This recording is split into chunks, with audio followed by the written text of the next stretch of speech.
তখন রামানন্দ রায়ের সঙ্গে মহাপ্রভুর ইতিপূর্বে কোনো পরিচয় ছিল না।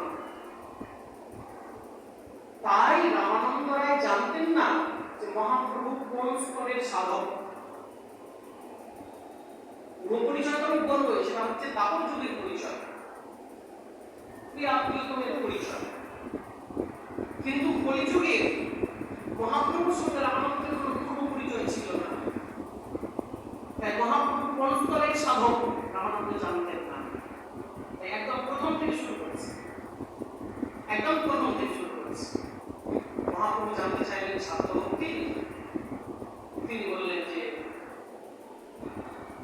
স্বধর্মাচরণ, নিজে নিজে ধর্মাচরণ করো, মহাপ্রভু দেহ বাহ্য, বাইরের কথা আগে ভগবান। তখন রামানন্দ রায় আরেকটু করে উঠলেন, কৃষ্ণে কর্মার্পণ সর্বসার প্রসাদ যৎপরশে যতস্নাসি, এটাই বলে যা করবে আমাকে অর্পণ করো।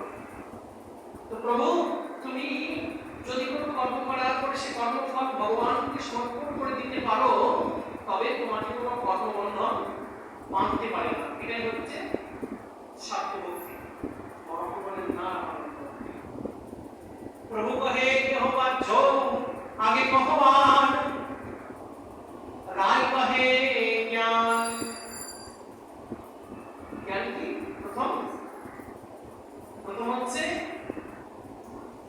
জ্ঞান নিষ্ঠা। রায় কহে জ্ঞান নিষ্ঠা ভক্তি সাধুসার। ভক্তি করবে, কিন্তু ভক্তি করতে যেন জ্ঞান থাকে। কেন?